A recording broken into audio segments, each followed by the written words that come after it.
Hey, how are you? Welcome to day 21 of the 30 Days of Transformations. My name is Katie, and if you don't know what the 30 Days of Transformations is a series of 30 days where I'm jumping on live and I'm sharing a transformation that I have gone through while I've learned to love my body. And then each day I'm sharing a small action step, something that you can put into place as well to help yourself transform in the same way, to help facilitate that within yourself. Today's topic is prioritizing self-care. Self-care is a big topic, especially right now if you're watching this live in real time. We're just coming up to the holidays. Okay, this is the time of year that self-care suddenly becomes really important and really hard for a lot of people. And really learning to prioritize self-care has been a massive, massive, massive thing for me. So years ago, if I can go back to before my body love journey really started, back in kind of my early 20s, self-care was not even in my vocabulary. Okay, that doesn't mean I didn't do it. I mean, at the time I was practicing yoga and little things, but I wasn't conscious of taking care of myself. I wasn't intentionally putting myself first, putting my needs first, checking in and seeing what I needed and what I wanted. I was just kind of going with the flow of life, right? Just dealing with whatever came at me instead of being really intentional with how I wanted to spend my time and how I wanted to care for myself. And to be honest, self-care wasn't really even in my headspace. I was not in a place where I felt like I should have it, like I was worth it, like I deserved it.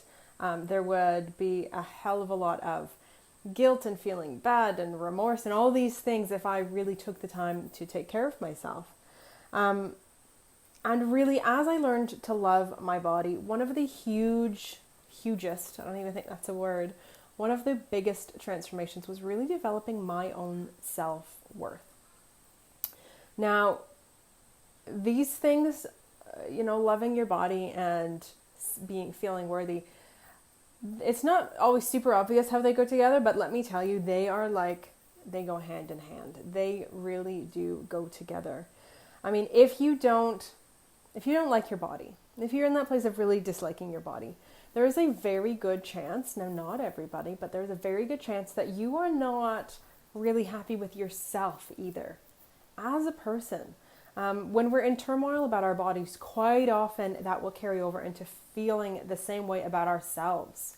And then when we're not feeling great about ourselves, well, we don't feel worthy of love. We don't feel worthy of happiness. We don't feel worthy of self-care, basically, of taking the time, taking the energy back and taking care of ourselves. We don't feel worthy of that. So really, by learning to love my body, my self-worth has completely changed.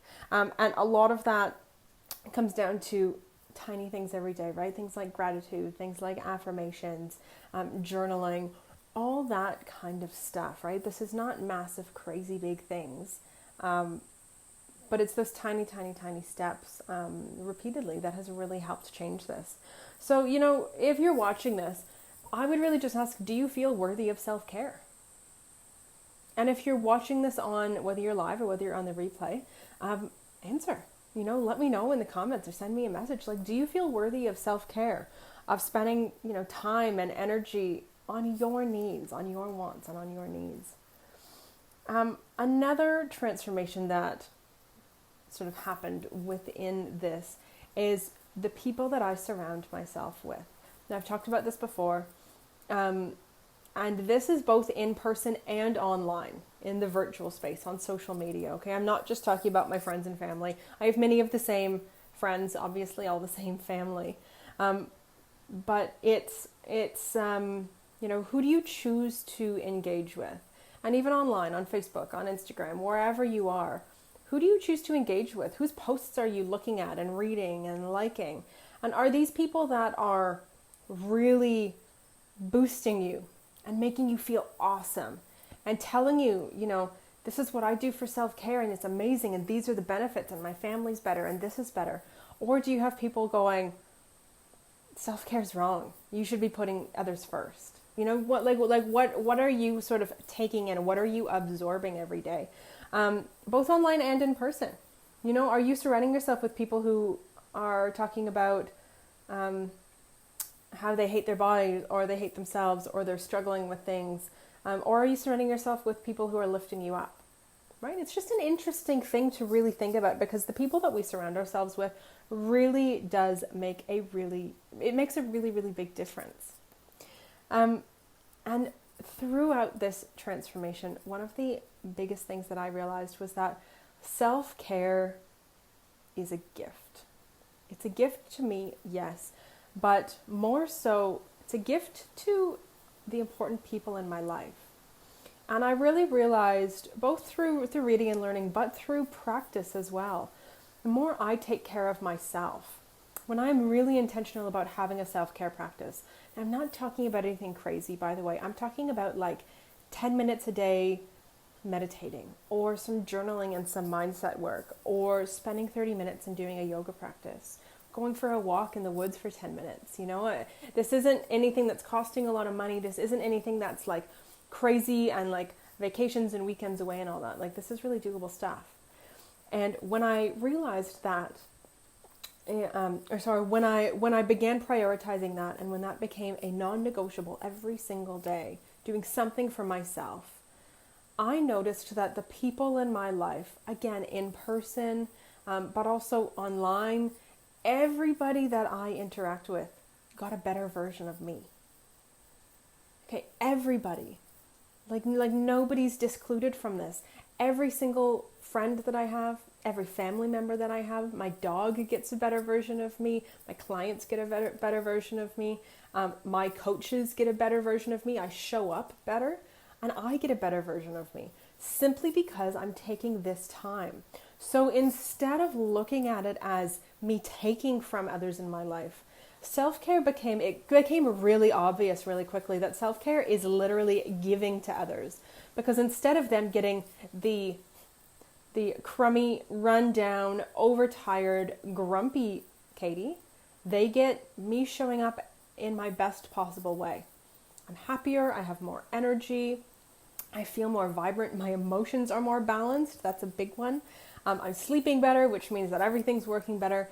So really, by not doing self-care, I was doing the people and the things in my life that are really important to me, I was doing them a disservice.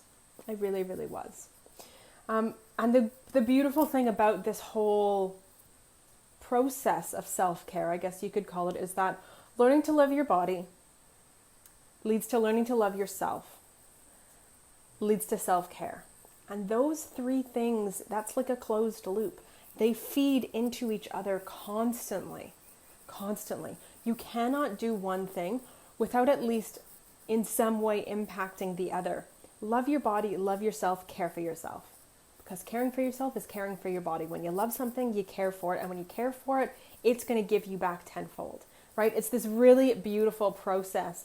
And if you are working on learning to love your body, if you're working on really sort of embracing yourself and appreciating yourself, and you don't put any thought, any energy into your self-care, you're going to have a really, really, really hard time learning to love yourself if self-care does not even register on your radar.